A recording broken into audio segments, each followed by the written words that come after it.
Well, hey everybody, and it is 12:21 a.m. So it's like pretty much half an hour from like being 1 o'clock in the morning on a Friday. Now I'm here because I actually wanted to talk to you guys about my mid-season impressions for this anime arc. I call them arcs instead of seasons. I don't know what came to mind, but that just happened to be the way I see it.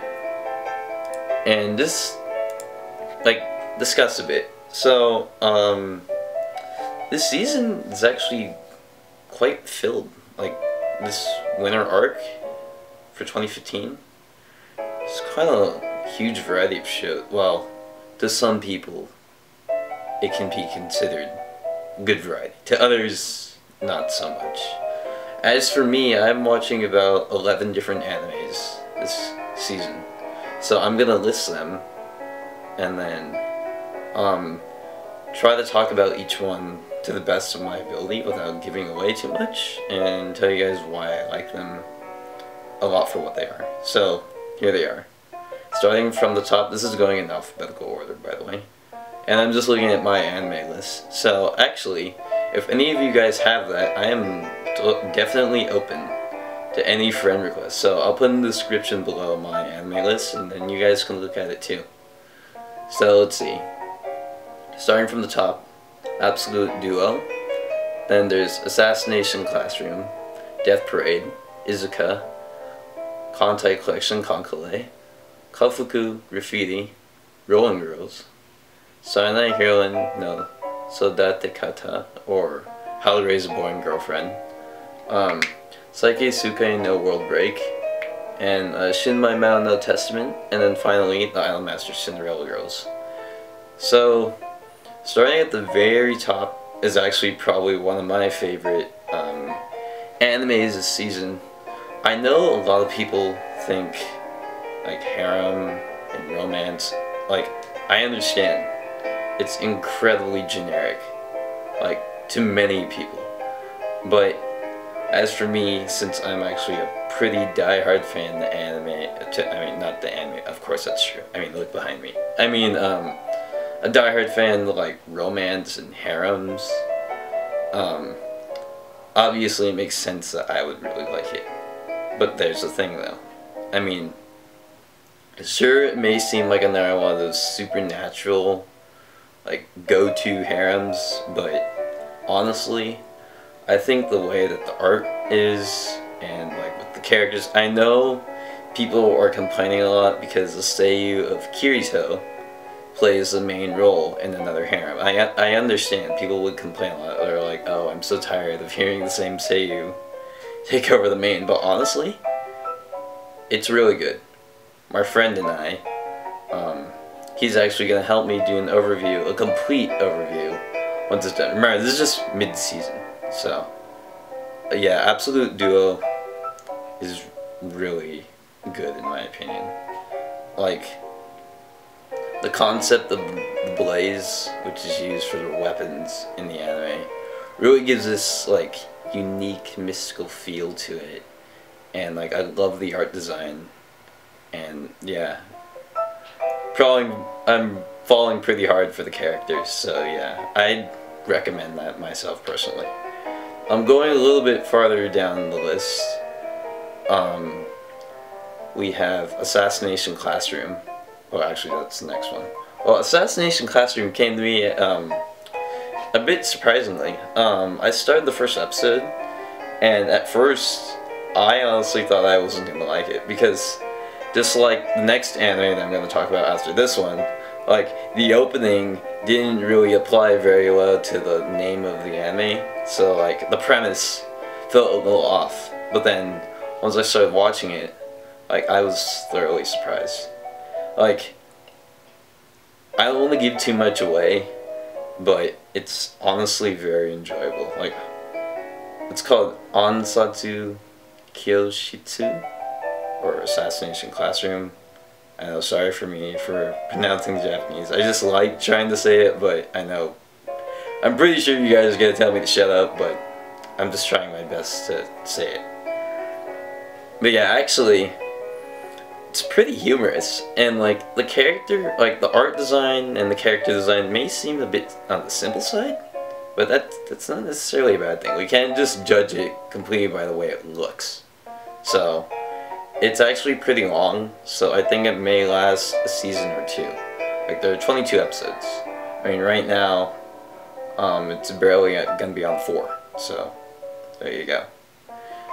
Next, which is the one I was going to talk about, was Death Parade. Now, Death Parade, like, just by the title itself, you can tell it's going to be a horror psychological, and it actually is. Now, there's a characteristic of the anime that, like, totally throws you off, but push that out of the way, and you have something absolutely unique. Like, Death Parade, made by the ones who made No Game No Life, you can see some art of it right here. Yeah, Madhouse, superb job. Like, it's astounding what they can pull off.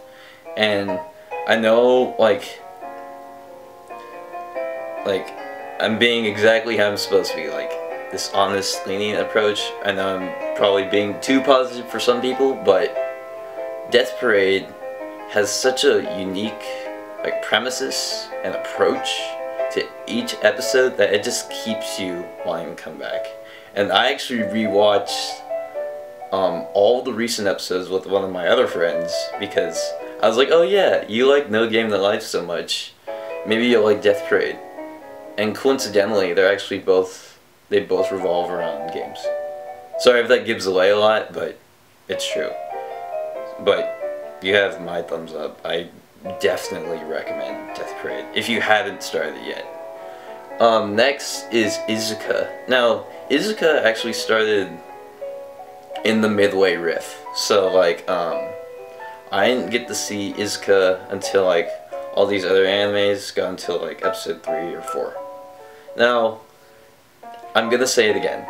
Isuca is gonna sound, like, the way I'm gonna describe it to you is gonna sound incredibly generic, just like these other fantasy, harem, romance stuff that not everybody enjoys to the highest extent. I know I do, but anyway, here it goes. So Isuca reminds me a lot of many other like harem fantasy animes, but the point is not to compare anything. So like the thing I really like about Isuca is like the approach with like the weapons and the magic. And like, I know the main female protagonist uses a bow, and bows are just awesome. So it was literally just like the concept of the anime and the characters are making me come back to it. But generally for me, like the way I judge things is like, if I like it, I'm gonna keep watching it. That's it. I don't go by any like numerical ratings. That's not me. I don't do that. The idea is that, I know this is going to sound extremely contradicting, and it sounds like I'm going to shoot myself in the foot, but the idea is that you're supposed to do your own reviews. So, I know I'm giving you mine, so it's kind of like, why should I be here? But, yeah, there you go. Next is actually one of my absolute favorites this season, Kantai Collection. Now, I've never ever had a chance to actually play the game, sadly. Like, I've wanted to for quite a while.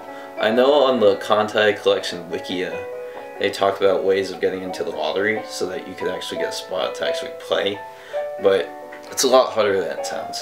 But anyway, moving to the actual anime itself, it is absolutely wonderful. Like, Kantai Collection, like, absolutely great character design. There are a lot of recognizable saves, that's like a plus for me.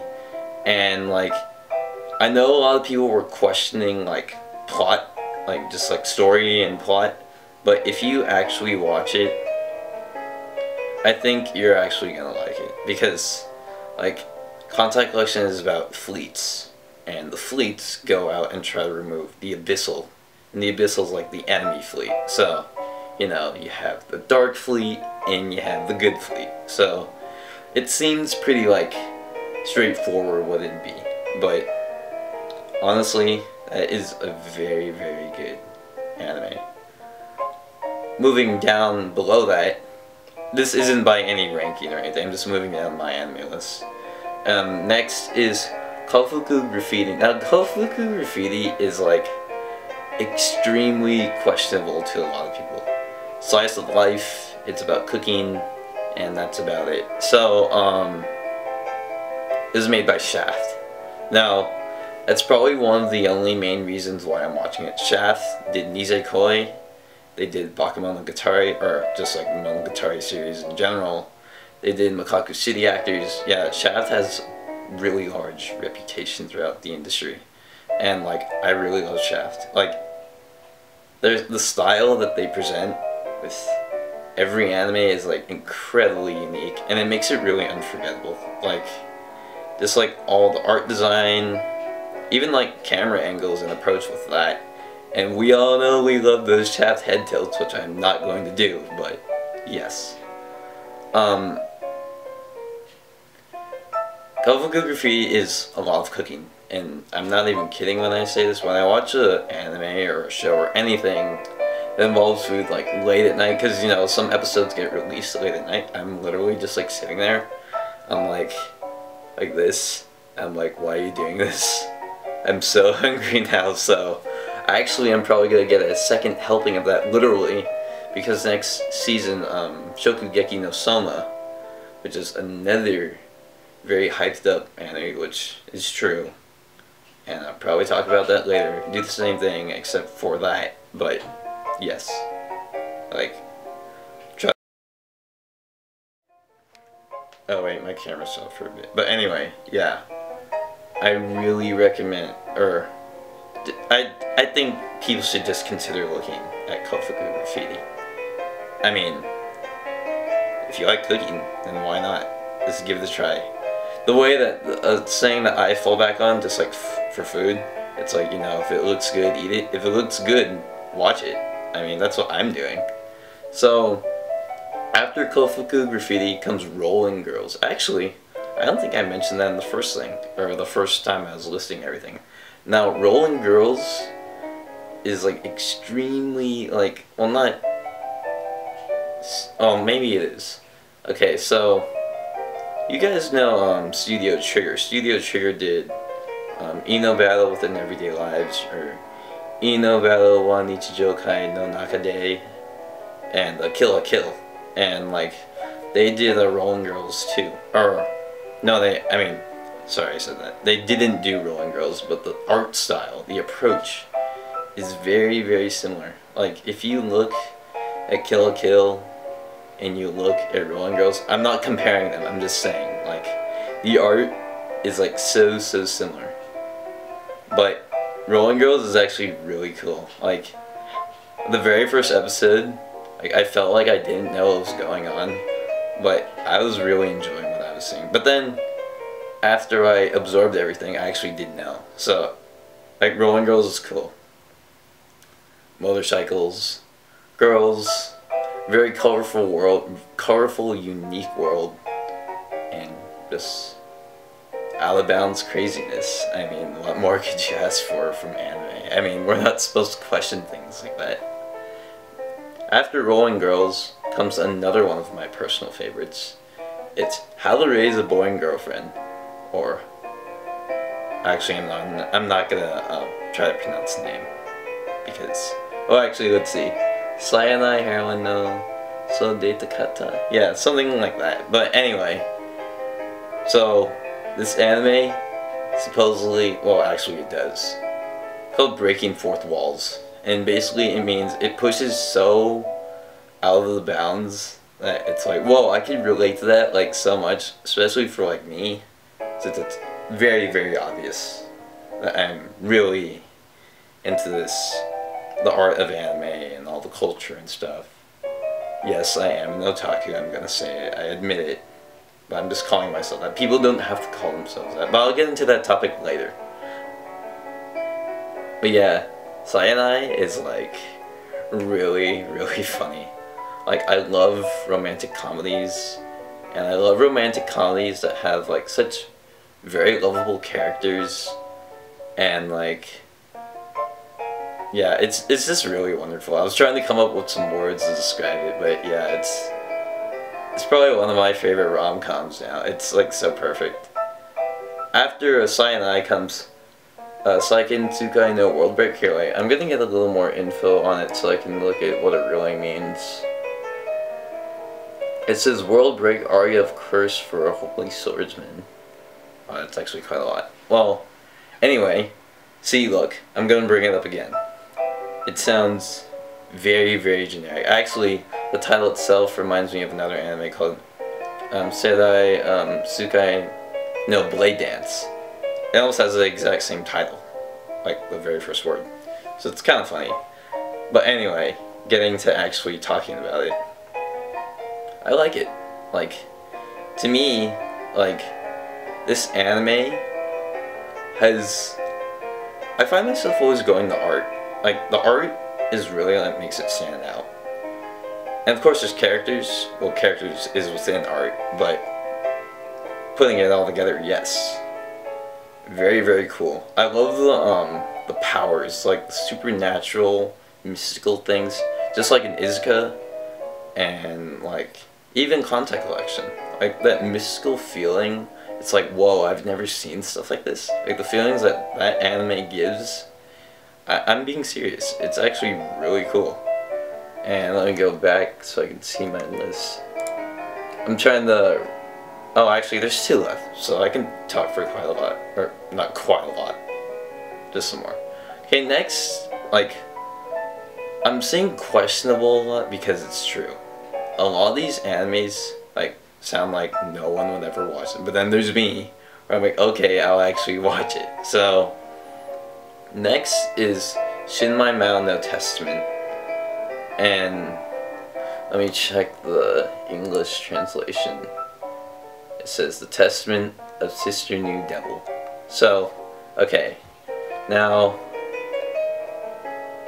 in regards to just talking about it, now Shinmaou like basically has a very similar premises to Highschool DxD. Now, I don't know if you guys know what Highschool DxD is. It's like ecchi, harem, romance, supernatural. You get the whole deal. And like almost unknowingly, like the main female protagonist and the main male protagonist almost have the exact same appearance. Well, not exactly the same. It feels like it was inspired off of it. Off of Highschool DxD. Now, I know talking about ecchi anime is like a very like it's that, think of that meme where it shows like in Lion King, where it's like they're talking about, oh, don't go over there. Yeah, it's pretty much the exact same idea. It's like, oh, you're gonna talk about this? Why would I listen to you talk about that? But anyway, I'm not here to throw down the anime. I'm not here to I'm not here to bring down the anime. That's not the reason why I do that. If you look at like the saying for my channel, it's I'm staying honest here. Like I'm telling you guys what I really think. And honestly, like I'm still watching it. I mean, like that doesn't mean I'm not gonna stop watching it. I mean, usually if I start something, I usually finish it. So I guess I'll get into details about that specifically later. Probably that topic too. And finally, probably one of my other all-time favorites for the season, the Idolmaster, Cinderella Girls, which is actually the sequel to the Idolmaster, which aired quite a long time ago. But anyway, I just love idol animes. Idol animes are something that I always fall onto.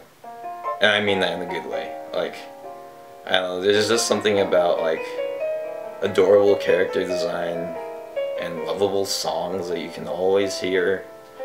And, like, the idea of, like, motivation and never giving up. I just love themes like that. And it seems like that's about everything. So, yes. Remember I talked about, or I just said about twice, about 11 animes. It was very, very briefly. But I hope you guys understand where I'm coming from with this honesty, with this leniency, Because it's true, that's really what I mean, and I do mean it. So I hope you guys enjoyed me attempting to talk about these animes without giving away too much, even though you may or may not have already caught up or have not seen them. So depending on which ones I really like, and some that aren't like, well, I don't like listing things, but it just depends on what comes first. Overviews will show themselves. Now, to get a little into detail about overviews themselves, overviews are not reviews. There's a difference. Now, overviews are more of like, we're gonna go into detail, but we aren't going so point for point that we're like criticizing it. Now, that's not the point. I'm not a critic myself, so I will not be criticizing things. I never intended to anyway. So I think that about wraps up everything. I mean, I just talked about 11 animes, but it wasn't too much information. Well, I guess that's it, everybody. I really do hope to see you again on my other first impressions, or maybe an overview. So we'll see, and thank you.